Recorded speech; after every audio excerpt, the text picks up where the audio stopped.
నమస్తే welcome to ఈ వార్త ఇప్పుడు హెడ్లైన్స్ చూద్దాం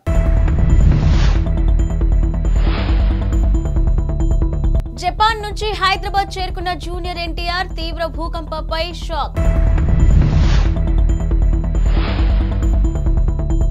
ప్రయాణికులకు మరో గుడ్ న్యూస్ చెప్పిన శంషాబాద్ విమానాశ్రయం అయోధ్య రామ మందిరంలో ప్రతిష్ఠించనున్న రాముడి విగ్రహం శిల్పి ఎవరో తెలుసా? షూటింగ్ కు విరామం లభించడంతో క్రిస్మస్ న్యూ ఇయర్ వేడుకలను ఫ్యామిలీతో కలిసి జరుపుకునేందుకు జపాన్ కు వెళ్లిన జూనియర్ ఎన్టీఆర్ తిరిగి హైదరాబాద్ చేరుకున్నాడు. తీవ్ర భూకంపం సంభవించిన కొన్ని గంటల తర్వాత ఆయన బయలుదేరి స్వదేశానికి వచ్చేశారు. ఇక తీవ్ర భూకంపం పట్ల దిగ్భ్రాంతి వ్యక్తం చేశాడు. ఈ మేరకు ఎక్స్ వేదికగా స్పందించాడు. జపాన్ నుంచి ఈ రోజు ఇంటికి తిరిగొచ్చాను. తీవ్ర భూకంపాలు సంభవించడం షాక్ కు గురిచేసింది. గత వారం అంతా అక్కడే గడిపాను. భూకంపం ప్రభావితమైన వారందరికీ నా సానుభూతి తెలియజేస్తున్నాను. జపాన్ ప్రజల విశ్వాసానికి అభినందనలు. త్వరగా కోలుకోవాలని ఆశిస్తున్నాను. దృఢంగా ఉండు జపాన్ అంటూ సోమవారం అర్ధరాత్రి ఆయన ఎక్స్ వేదికగా ఆయన రాసుకొచ్చారు. ఇక కాగా భార్య లక్ష్మీ ప్రణతి, ఇద్దరు కొడుకులు అభయ్, భార్గవులతో కలిసి జూనియర్ ఎన్టీఆర్ జపాన్ వెళ్లిన విషయం తెలిసిందే. ఖాళీ సమయం దొరికినప్పుడల్లా జూనియర్ ఎన్టీఆర్ కుటుంబంతో తరచూ అక్కడికి వెళ్తూనే ఉంటాడనే విషయం తెలిసిందే. ఇక మరోవైపు సోమవారం తీవ్ర వరుస భూ ప్రకంపనలు జపాన్ను వణికించాయి. 8 మంది ప్రాణాలు కోల్పోయారు. ఇక సునామీ వచ్చే అవకాశాలు కూడా ఉన్నాయని హెచ్చరికలు జారీ చేశారు. నూతన సంవత్సరం సందర్భంగా ప్రయాణికులకు శంషాబాద్ విమానాశ్రయం ఓ గుడ్ న్యూస్ చెప్పింది.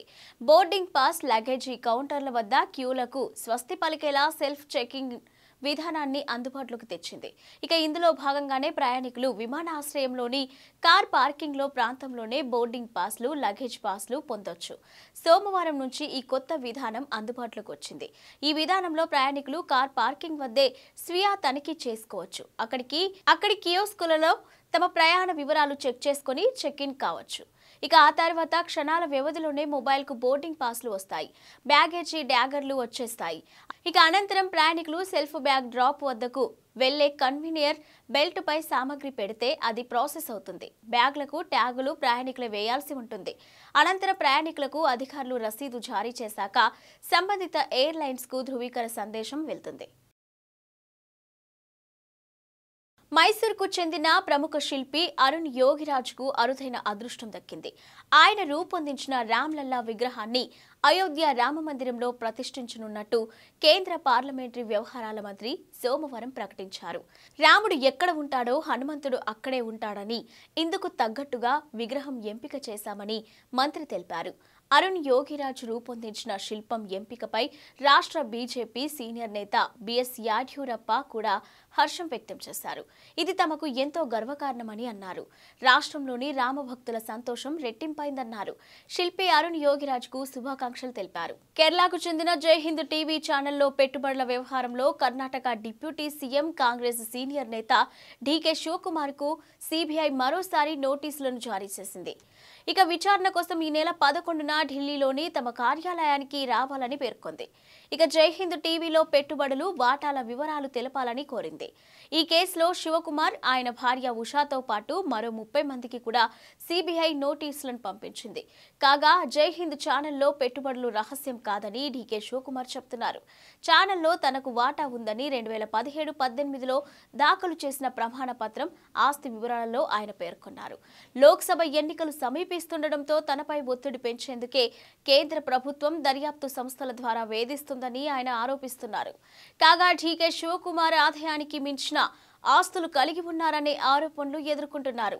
2013-18 కాలంలో ఆయన ఆదాయం లెక్కకు మించి ఉందని 2020లో సీబీఐ కేసు నమోదు చేసింది. ఇక పలు అవినీతి ఆరోపణలు, ఢిల్లీలోని ఫ్లాట్లతో పాటు 8 కోట్ల నగదు పట్టుబడిన వ్యవహారంలో సీబీఐ, ఈడీ నమోదు చేసిన కేసులను ఆయన ఎదుర్కొంటున్నారు.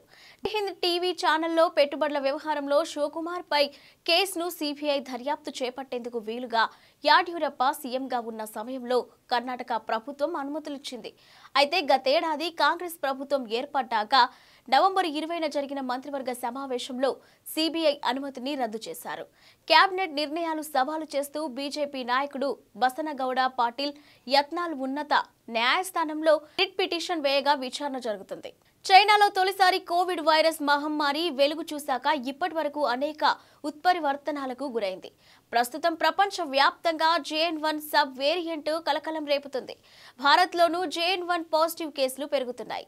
ఇక గడిచిన 24 గంటల్లో భారత్ 636 కరోనా పాజిటివ్ కేసులు నమోదయ్యాయి.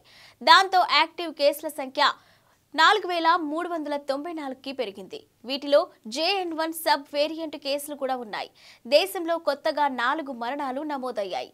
ప్రస్తుతం భారత్లో కోవిడ్ JN.1 యాక్టివ్ కేసుల సంఖ్య 197కు పెరిగింది. ఒక్క కేరళలోనే ఈ కేసుల సంఖ్య 83గా ఉన్నట్లు తెలిపారు. ఇక కాగా తెలంగాణలో JN.1 కేసులు 2 నమోదయ్యాయి. JN.1 సబ్ వేరియంట్తో భయపడాల్సిన పనేమీ లేదని కేంద్రం చెబుతుంది. జపాన్లో ఇవాళ భారీ భూకంపం సంభవించిన సంగతి తెలిసిందే. 5 గంటల వ్యవధిలోనే 50 సార్లు భూమి కంపించడంతో జపాన్ ప్రజలు హడలిపోయారు. ఇల్లు, ఆఫీసుల నుంచి బయటకి పరుగులు తీశారు. మొదట 3.4 తీవ్రతతో మొదలైన భూ ప్రకంపనలు గరిష్టంగా 7.6 తీవ్రతకు చేరుకున్నాయి. భూకంపం ప్రభావంతో జపాన్ పశ్చిమ తీర ప్రాంతం రాష్ట్రాలైన ఇషికావా, నిఘాటా, టొయోమోలో పలు చోట్ల అగ్ని ప్రమాదాలు జరిగాయి. ఇక పెద్ద ఎత్తున ఆస్తి నష్టం జరిగింది. ఇక భారీ భూకంపం ధాటికి సముద్ర అలలు పోటెత్తగా సునామీ హెచ్చరికలు కూడా జారీ చేశారు. ఇప్పటికే జపాన్ పశ్చిమ తీరాన్ని సునామీ అలలు తాకాయి.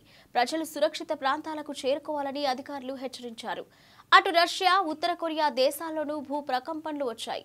ఈ 2 దేశాల పరిధిలోనూ చాలా చోట్ల సునామీ హెచ్చరికలు జారీ చేశారు. ఏపీ మంత్రి, వైఎస్ఆర్సీపీ కీలక నేత గుడివాడ అమర్నాథ్ నూతన సంవత్సరం 2024 తొలి రోజున ఆధ్యాత్మికంగా గడిపారు. కుటుంబ సమేతంగా పవిత్ర వారణాసి నగరంలోని కాశీ విశ్వనాథుడిని దర్శించుకున్నారు. స్వామివారి ఆలయంలో ప్రార్థనలు చేశారు. ఈ విషయాన్ని ఎక్స్ వేదికగా ఆయన వెల్లడించారు. ఈ సందర్భంగా ఫ్యామిలీ ఫోటోని ఆయన పంచుకున్నారు. ఈ కొత్త సంవత్సరంలో ఆంధ్రప్రదేశ్ ప్రజలు సంతోషంగా, ప్రశాంతంగా, ఏ విధమైన లోటుపాట్లు లేకుండా శ్రేయస్కరంగా ఉండాలంటూ కోరుకున్నానని రాసుకొచ్చారు. ఇక తన సభ్యులతో కలిసి కాశీని సందర్శించానని తెలిపారు. కొత్త సంవత్సరం సందర్భంగా 2024లో తొలి రోజున తెలంగాణ సీఎం రేవంత్ రెడ్డి యాదాద్రి శ్రీ లక్ష్మీ నరసింహ స్వామివారి ఆశీర్వచనాలు పొందారు. యాదాద్రి ఆలయ ప్రధాన అర్చకులు, అర్చక బృందం సోమవారం హైదరాబాద్లోని సెక్రటరియేట్లో సీఎం రేవంత్ ను కలిసి ఆశీర్వదించారు. ఈ సందర్భంగా శాల్వా కప్పి ఆయనను సన్మానించారు. ఇందుకు సంబంధించిన వీడియోను తెలంగాణ కాంగ్రెస్ ఎక్స్ వేదికగా పంచుకుంది. ఇక సీఎం రేవంత్ రెడ్డి కొత్త సంవత్సరం తొలి రోజు సోమవారం బిజీగా గడిపారు. రాజ్భవన్ కు వెళ్లి గవర్నర్ తమిళిసై సౌందరరాజన్ కు నూతన సంవత్సర శుభాకాంక్షలు తెలిపారు. ఆయన వెంట శాసన సభాపతి గడ్డం ప్రసాద్ కుమార్, సహచర మంత్రులు కొండా సురేఖ, సీతక్క తదితరులు ఉన్నారు. ఇక నాంపల్లి గ్రౌండ్స్ లో నుమాయిష్ ఎగ్జిబిషన్ ను ప్రారంభించడంతో పాటు పలు కార్యక్రమాల్లో సీఎం రేవంత్ రెడ్డి పాల్గొన్నారు.